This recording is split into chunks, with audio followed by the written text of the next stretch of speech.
চলে এলাম একটা সুন্দর মিনি ব্লগ তোমাদের সাথে শেয়ার করতে। বৃহস্পতিবার সন্ধ্যাবেলায় আমি তোজোকে নিয়ে পড়তে বসাবো, তখন ওর বাবা বললো চলো আমরা একটু ঘুরে আসি। বললাম কোথায় যাবে? বললো আমার এখন পড়ানো নেই, তো চলো আমরা তিনজনে কোথাও দিয়ে একটু ঘুরে আসি আর কিছু খেয়ে আসি। তো বললাম চলো। তো রেডি হয়ে আমরা তিনজনেই বেরিয়ে পড়লাম। বৃষ্টিটাও কমেছে, হাতে একটা ছাতাও নিয়ে নিয়েছিলাম। তো তিনজনেই বেরিয়ে পড়েছি। আগে না তোজো যখন ছোট ছিল, পড়াশোনা ছিল না, তখন আমরা প্রতি বৃহস্পতিবারেই ফুচকা খেতে বেরিয়ে পড়তাম। আর রাস্তার স্ট্রিট ফুড আমরা খুব বেশি একটা খাই না, তবে 6 মাসে একবার তো খাওয়া যেতেই পারে। তো এই দাদার দোকানে চলে এসেছি, খুব সুন্দর আর খুব ভিড় ছিল কিন্তু দাদার দোকানটায়। আর স্ন্যাক্সগুলো খুবই ভালো ছিল। আমি তো নিয়ে নিয়েছিলাম ফিশ ফ্রাই, আর তোজোর বাবাও নিয়ে নিয়েছিল ফিশ ফ্রাই। আর তোজো মোমো খাবে বলে দাঁড়িয়েছিল, ওটা তখনও দেয়নি।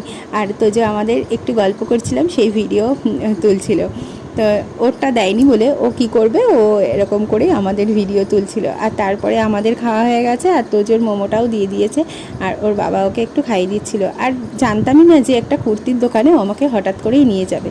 তো দেখো এই কুর্তির দোকানটা ওর চেনা ছিল, সেখানেই নিয়ে গেছিলো। আর আমাকে সবসময় পরার জন্য কুর্তি কিনে দিয়েছিল, বললো তোমার যে কটা পছন্দ তুমি নিয়ে নাও। এরকম অপশান তো আর সবসময় পাওয়া যায় না, তাই আমি যখন পেয়ে গেলাম এরকম সুবর্ণ সুযোগ কী করে হাতছাড়া করি বলো। তাই আমিও 3টে কুর্তি নিয়ে নিয়েছি এখান থেকে পছন্দ করে। কেমন লাগলো ভিডিওটি অবশ্যই জানিও, আর তোমরা খুব ভালো থেকো, সুস্থ থেকো।